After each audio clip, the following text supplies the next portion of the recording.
Jamaah, oh jamaah, alhamdulillah.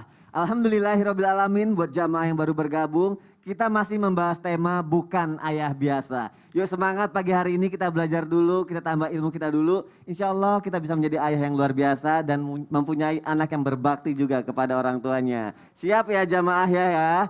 Oke nih aku punya tayangan nih. Anak yang meninggal setelah menggugat ayah kandung sendiri. Kita lihat tayangannya jamaah, silakan. Koswara kakek 85 tahun asal Kecamatan Cinambo, Kota Bandung yang digugat 3 miliar oleh anak kandungnya baru mengetahui jika Masito, anak ketiganya meninggal dunia setelah sidang perdata digelar. Masito adalah kuasa hukum Deden, anak kedua Koswara. Masito mendampingi Deden, kakaknya, untuk menggugat tanah waris milik ayahnya. Masito meninggal karena penyakit jantung pada Senin 18 Januari 2021. Ia dimakamkan pada Selasa 19 Januari 2021 di hari yang sama dengan persidangan sang ayah yang digelar di Pengadilan Negeri Kelas 1A, khusus Bandung.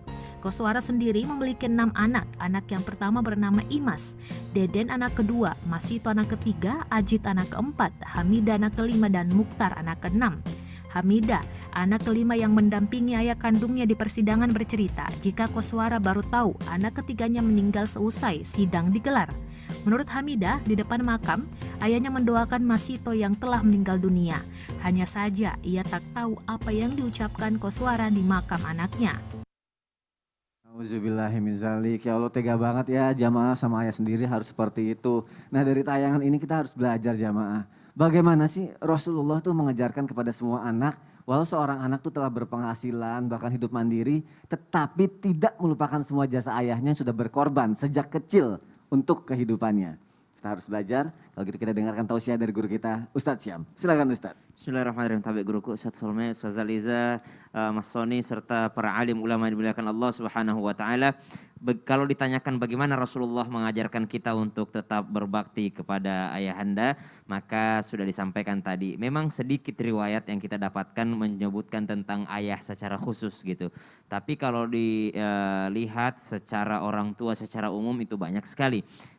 Sebagaimana ada orang yang datang kepada baginda Nabi SAW mengatakan, apa amalan terbaik, maka disebutkan sholat 5 waktu, sholat pada waktunya, dan juga berbakti kepada kedua orang tua. Apa amalan terbaik? Rasulullah kadang menjawab menahan amarah. Apa amalan terbaik? Rasulullah kadang menjawab jihad fisabilillah. Namun riwayat-riwayat ini juga menunjukkan bahwa tentang siapa yang bertanya kepada Rasulullah. Jadi riwayat yang dikeluarkan ini atau hadis daripada baginda Nabi SAW tergantung siapa yang bertanya. Nabi mungkin melihat yang bertanya nih sebenarnya berbakti sama orang tuanya, tapi dia kurang menjaga sholatnya. Maka Rasulullah katakan amal yang terbaik, amal yang terafdal adalah sholat di awal waktu. Karena Nabi tahu nih orang ini pasti suka telat-telat nih sholatnya nih.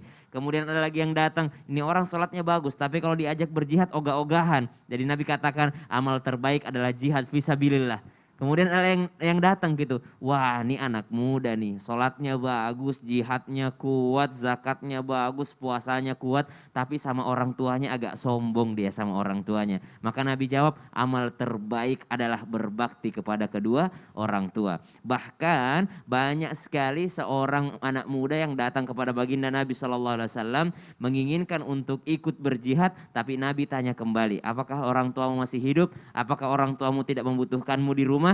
Kalau orang tua membutuhkanmu di rumah, maka jihadmu adalah di rumahmu. Jihadmu adalah berbakti kepada kedua orang tuamu. Subhanallah. Namun wabil khusus ayah, kami menemukan riwayat anta wa maluka li abika tadi. Dirimu dan hartamu adalah milik ayahmu. Ini keren riwayat ini. Kenapa? Karena teman-teman harus mendengarkan.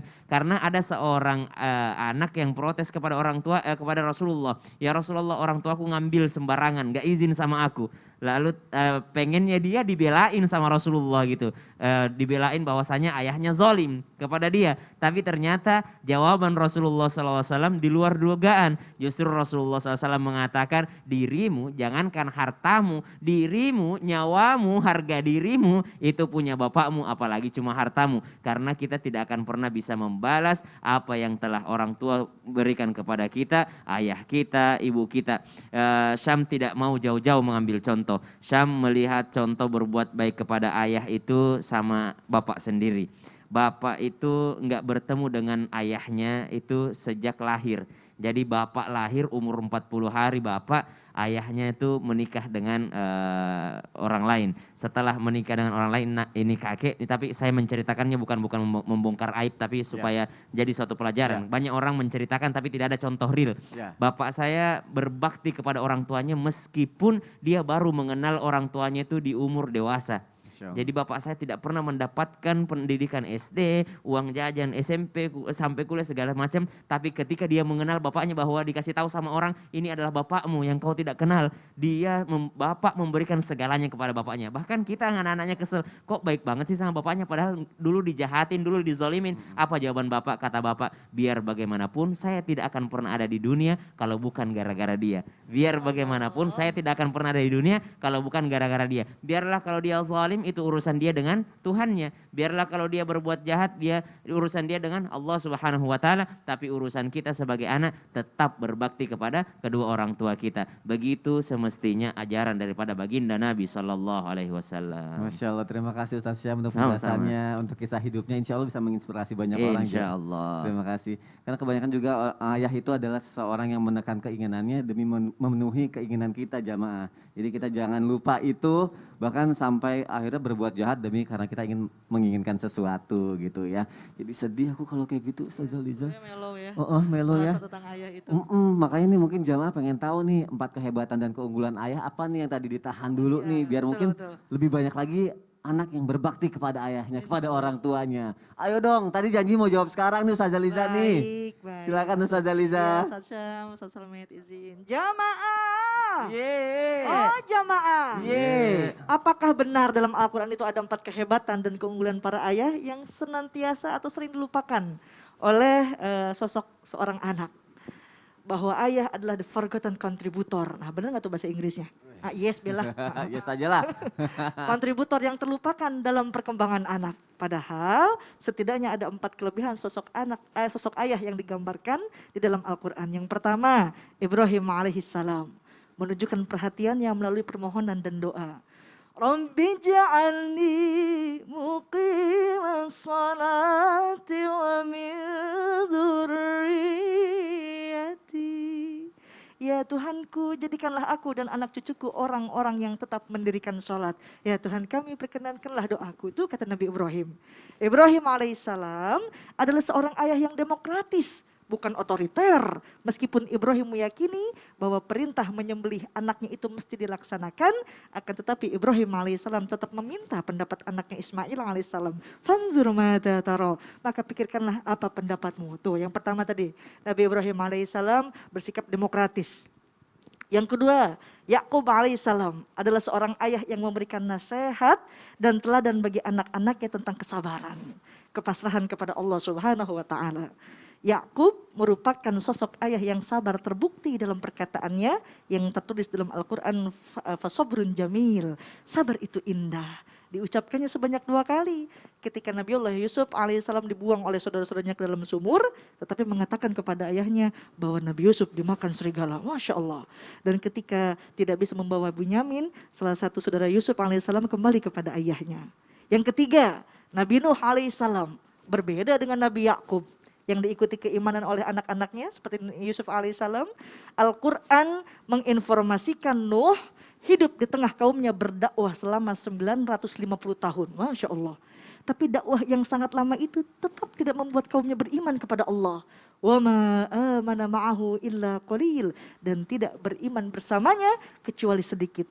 Anak Nabi Nuh yang dikenal dengan Kan'an namanya, termasuk salah satu yang tidak bisa menerima kebenaran yang dibawa oleh Nabi Nuh alaihissalam. Tapi sosok ayah ini tidak bosan mendidik anaknya sampai ajalnya menjemput.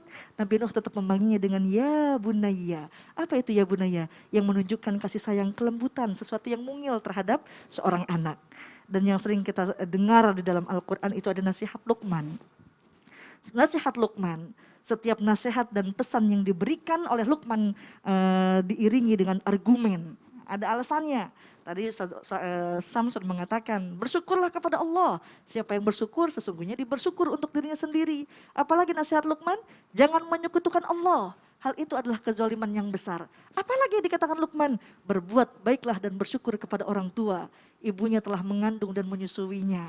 Laksanakanlah sholat, amar ma'ruf nahi munkar dan sabar. Hal itu merupakan perkara yang penting. Dan kata Luqman al-Hakim, jangan sombong, dan ada alasannya, Allah tidak menyukai orang yang sombong. Semua itu jamaah diperindah oleh akhlak Rasulullah SAW dalam mengekspresikan kasih sayangnya sebagai seorang ayah. Aisyah radhiyallahu an pernah berkata, saya tidak melihat orang yang lebih mirip Rasulullah dalam cara bicaranya selain Fatimah. Ketika dia datang kepadanya, dia berdiri untuknya, menyambutnya, menciumnya, dan menyuruhnya duduk di tempatnya. Dan ketika Nabi datang, Fatimah pun melakukan hal yang sama. Menyambutnya berdiri, mengatakan sesuatu yang manis kepada ayahnya. Mudah-mudahan dengan 4 kehebatan ayah tertuang dalam Al-Quran, kita dapat berbakti lagi kepada ayah kita. Masya Allah. Insya Allah. Terima kasih untuk penjelasan. Tadi apa sih 4 itu Sami-sami. Ustazah Liza? Nabi Ibrahim Ya. tidak otoriter, Tidak otoriter, demokratis. ya. Nabi Yakub Yap. mengajarkan tentang kesabaran. Mengajarkan tentang kesabaran. Yang ketiganya lagi tadi Nabi Nuh. Nabi Nuh. Walaupun anaknya dalam kekafiran, Ya. tapi Nabi Nuh masih mengatakan anakku ya bunaya. Tetap Enggak menerimanya. dikatakan hai anak durhaka, Tidak malah tidak. ditinggalkan ya. Dan satu lagi Ustazah Liza, semoga ayah semua yang ada di seluruh dunia bisa menjadi ayah yang tetap semangat karena sudah Amin, melindungi amin. anaknya, menafkahi Amin. dan menyayangi. Semoga Allah berikan keberkahan rezeki dan kelak Allah membalasnya dengan Amin. surga. The power Masya of Allah. Daddy ini Bang Sony nih insya Allah. Masya Allah, insya Allah. Terima kasih Ustazah Liza. Sama-sama, Mas Masya Sony. Allah. Jamaah yang ada di rumah kita lanjutin yuk. Nah sekarang guru-guru kita sudah siap dan kita akan masuk ke segmen yang ditunggu-tunggu. Yaitu segmen Tanya Dong Ustadz. Kami semua Tanya dong Ustadz. Sony belum hafal lagunya.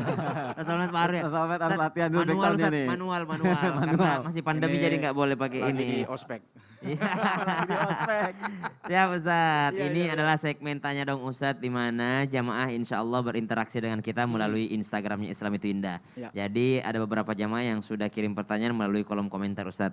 Tahap ini ada pertanyaan pertama saya bacain Ustaz jawab. Ya, Ustaz. Mohon izin.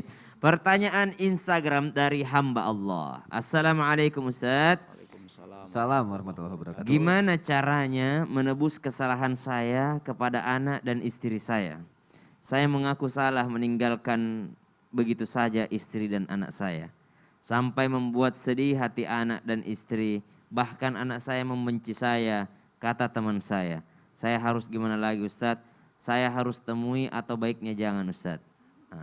Waalaikumsalam Baik. warahmatullahi Ini penyesalan seorang suami wabarakatuh. Dan ayah. sekaligus seorang ayah yang mungkin semasa hidupnya berada dalam kebingungan. Banyak ayah-ayah bingung ini. Ya, suami-suami yang bingung apa yang mesti dilakukan, sikap seperti apa yang harus dikerjakan sampai kemudian pada akhirnya dia lalai dalam menjalankan tugas, menjalankan kewajiban. Yang pertama tentunya tubu ilallah. Dia bertaubat kepada Allah Subhanahu wa taala karena ada kewajiban yang dia langgar. Yang kedua, tentu tidak ada salahnya seorang suami meminta maaf kepada istrinya, seorang ayah pun meminta maaf kepada anaknya karena mungkin selama ini ada hak-hak yang tidak dia tunaikan, ada kewajiban yang tidak dia jalani atau tidak dia berikan. Nah, inilah kiranya akhlak. Dan untuk sang anak tetap berikan penghormatan yang istimewa kepada ayahmu. Karena sejelek, sejahat, seburuk apapun ayahmu, kalau dia melanggar urusan dia dengan Allah Subhanahu wa taala, kewajiban anak tetap berbakti kepadanya, tetap memberikan penghormatan untuknya. Kalaupun engkau ingin menasehati, nasehatilah dengan penuh cinta, kasih sayang, dan kelembutan. Berarti saran Ustadz kembali aja untuk menemui mereka untuk meminta maaf Ustadz ya. Betul, Ustadz. Masya Allah. Tapi Ustadz pertanyaan yang kedua. Iya. Baik Ustadz Syam, ini ada pertanyaan dari 70_Yanto. Assalamualaikum Ustadz. Assalamualaikum warahmatullahi wabarakatuh. Apa salah saya atau dosa masa lalu saya ya Ustadz, anak saya kok sukanya teriak-teriak ke saya. Padahal saya nggak pernah teriak ke anak saya. Anak saya kebetulan sudah SMA, tapi dia lebih dengar temannya. Saya sebagai ayahnya kayak nggak dianggap. Apakah ada doa, amalan agar hati anak saya bisa lembut Ustaz? Waalaikumsalam warahmatullahi wabarakatuh. Mohon izin tanpa bermaksud menggurui ataupun mengajari. Kami sebagai anak aja menjawabnya karena kami nggak punya pengalaman di situ. Orang tua kami mendidik kami dahulu keras sehingga kami menjauh, kami takut. Dan kami lebih senang ngobrol dengan teman. Kapan kami mau ngobrol sama orang tua? Ketika orang tua kami semakin belajar dan mereka sudah berusaha menjadi teman kami. Mungkin kenapa anak lebih senang ngobrol sama temennya karena emang lebih nyambung sama temennya. Nggak nyambung sama ayahnya. Cobalah sedikit seorang ayah menjadi teman untuk anaknya. Dan ini tidak menyalahi aturan. Rasulullah SAW ataupun pendidikan dalam Islam mengajarkan 7 tahun pertama jadikan dia raja. 7 tahun kedua jadikan dia tawanan, benar-benar A, B, B, salah-salah benar-benar. Udah diajarin tuh pas udah balik. Namun ketika sudah dewasa, udah masuk usia SMA mungkin jadikanlah dia seorang sahabat bagi orang tuanya. Sehingga anak tidak susah untuk mendengarkan. Amalannya adalah menjadilah orang tua yang seperti Nabi Ibrahim tadi. Yang sering mendoakan anaknya, salah satu doanya surah Ibrahim ayat 40 tadi dibacakan oleh Ustaz Aliza. Rabbi ja'alni muqimas salati wa min dzurriyyati Rabbana wa taqabbal du'a. Atau yang kedua boleh dibacakan surah Al-Baqarah ayat 250. Rabbana afrigh alaina sabra. Ya Allah penuhi hati kami dengan kesabaran. Tapi Ustadz masih ada pertanyaan ini. Tapi pertanyaan pribadi Ustadz. Waduh. Sambungan temanya. Oh, iya. Katanya Rasulullah mengajarkan juga hal-hal yang kadang dianggap remeh ini. Seorang ayah, tapi jika dilakukan itu insya Allah bisa mengikat hati anak. Yang nyambung sama pertanyaan tadi Ustadz ini. Iya. Mau tahu aja apa mau tahu banget ini? Ya mau tahu loh. Kan insya Allah banyak ayah yang nonton juga ini. Atau banyak ibu yang nonton nanti kasih tahu ke ayah. Baik, kalau Iya. begitu nanti aja Ustadz Syam. Oh nah jangan sekarang. Panjang kayaknya Ustadz ya. Panjang. Oh baiklah. Kalau begitu jamaah insya Allah setelah ini akan dijelaskan oleh guru kita Ustadz Solmed. Jadi jangan kemana-mana, tetap di Islam itu indah. Jamaah, oh jamaah. Alhamdulillah.